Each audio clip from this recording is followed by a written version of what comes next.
think that, I mean, obviously you do think that the Nestle approach is the more progressive approach, but how long will it take with this 25% reduction, to really get us to a situation where all that sugar content, which, as you say, there's no debate, in general it's not good for us, will in fact get down to a level where actually everything that we're eating through Nestle products is really good, wholesome nutrition.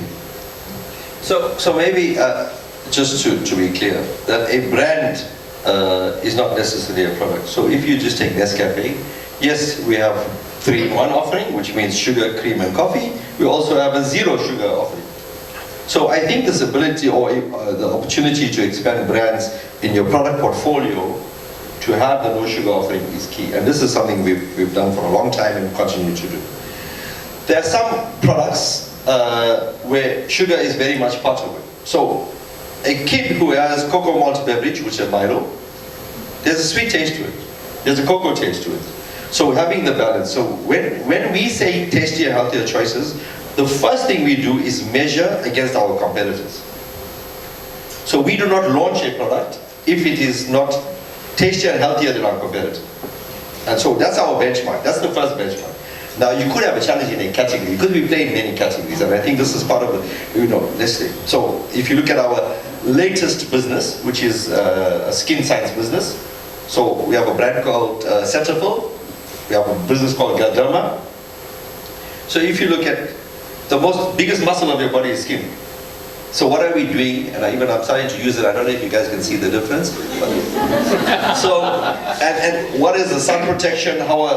So if you take that, is our offering on Cetaphil better or more advanced scientifically than a mass-produced face cream, whatever?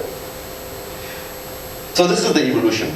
If you take a bouillon, so seasoning, right? If you take seasoning, what is your salt content in your seasoning compared to your competitor? So if you want, Mr. or Mrs. Consumer, you have a choice. You're going to buy brand A or brand B. If your choice is based on price, value, and nutritional value, and taste, who should be the best option? Because people make choices. People take hard-earned money every day and buy products. And they consume these products. So we have to give them that option.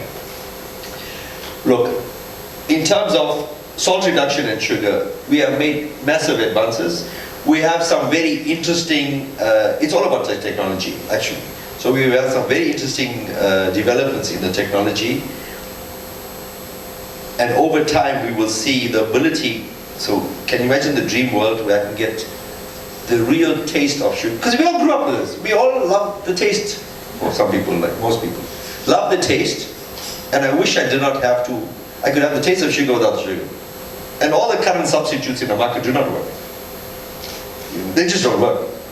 And everyone thinks they're coming up with artificial flavorants and artificial whatever. It just doesn't work.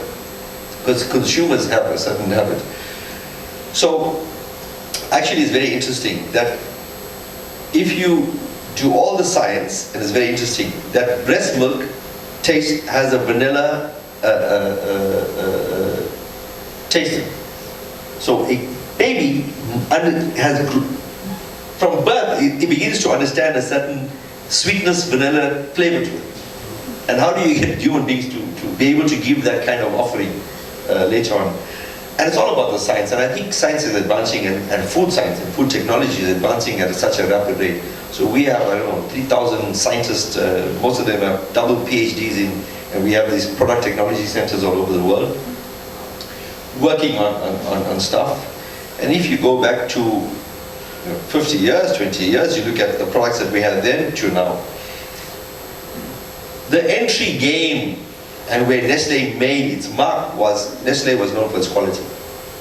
It's the thing that we will never, never, never compromise on. So people know if they buy a Nestle product, it's about quality. But today, to be honest, that's just the entry point. So how do we get beyond it? And this is, so the quality, tastier, healthier, eventually our competitive differentiation has to be based on that, guys, if you want the best tasting and the healthiest, just choose Nestle. That's kind of the end game that we will. And yes, we have competitors, we have industries that need to also transform. So it's not just Nestle as an organization transforming.